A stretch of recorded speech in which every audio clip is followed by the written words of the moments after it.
आयुर्वेद सरस्वती भाग 121 रसायन वैद्य दिलीप गाडगीळ पुणे। तो वैसे देखा जाए तो ये काफ़ी आसान होना चाहिए, लेकिन हम निसर्ग से इतने दूर चले गए हैं कि ये आसान बात से भी हमारे लिए अभी मुश्किल इस प्रकार की हो गई है। तो इसलिए चाहिए कि देसी गाय ही हो और उसका जो खाना पीना है वो भी सही पारंपरिक रीति से इस प्रकार से हो, और फिर जो दूध वगैरह मिले वो उससे घी जो बने वो भी पारंपरिक रीति से बने, तो शायद ये बात हो सकती है। और सच्चे स्वरूप में अगर हमें शुद्ध हनी मध मिल जाएगा तो भी एक अलग बात इस प्रकार की रहेगी। तो ये बातें रसायन है। वैसे हमारे खाने में रसोन जो है लहसुन वो भी रसायन बताया गया है।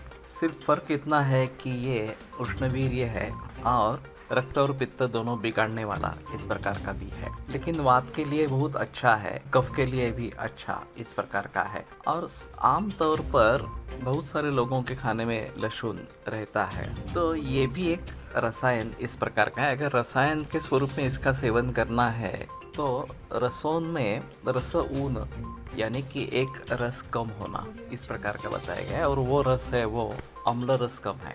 वैसे रसोन का पूरा पौधा अगर हम देखेंगे तो सभी रस उसमें मिल जाते हैं, केवल अम्ल रस उसमें नहीं मिलता।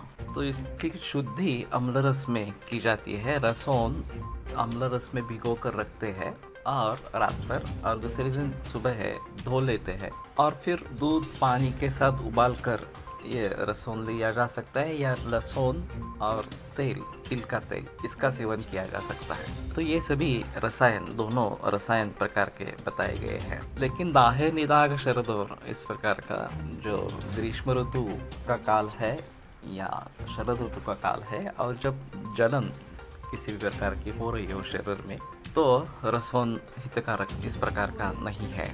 तो ये देखकर काम करना है। या पित्त की बीमारियां है, रक्त दुष्टि की बीमारियां है, तो रसोन निषिद्ध इस प्रकार का है। तो इस प्रकार से लहसुन का भी वापर या प्रयोग किया जा सकता है, खास करके वात और कफ के लिए, वात के लिए विशेषता आवृतवात नाम की एक व्याधि बताई गई है कि जहाँ वायु पे आवरण होता है, उसमें विशेषतः रसोन जो है या लहसुन ये बहुत अच्छा काम करता है। और पलांडू यानी कि प्याज कांदा ये जो है ये उसी के जैसे गुणधर्म वाला है, लेकिन शीतवीर्य है। तो रसोन उष्णवीर्य है और प्याज जो है वो शीतवीर्य है।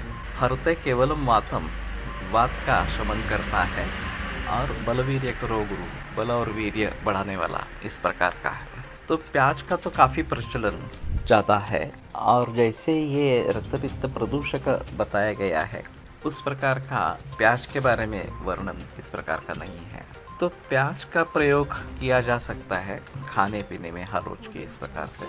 अब ये दोनों कामोत्तेजक है, वृक्ष है, रसोन और प्याज, और इसीलिए चातुर्मास में उसका ग्रहण नहीं करना चाहिए ऐसा धार्मिक रीति से बोलते हैं। लेकिन ये दोनों वाजीकरण भी है, रसायन भी है और वाजीकरण भी है, तो उस दृष्टि से आम लोगों के लिए ये एक अच्छा वरदान इस प्रकार का हो सकता है। तो सूझबूझकर अगर हम इनका प्रयोग करेंगे, और अति सर्वतोवर्जित ये तो बात होनी ही चाहिए। तो ये कटु रसात्मक है रसोन विशेषता ज़्यादा, तो तीक्ष्ण है ज़्यादा, तो वो बात ध्यान में रखते हुए उसका प्रयोग करेंगे तो अच्छा रहेगा।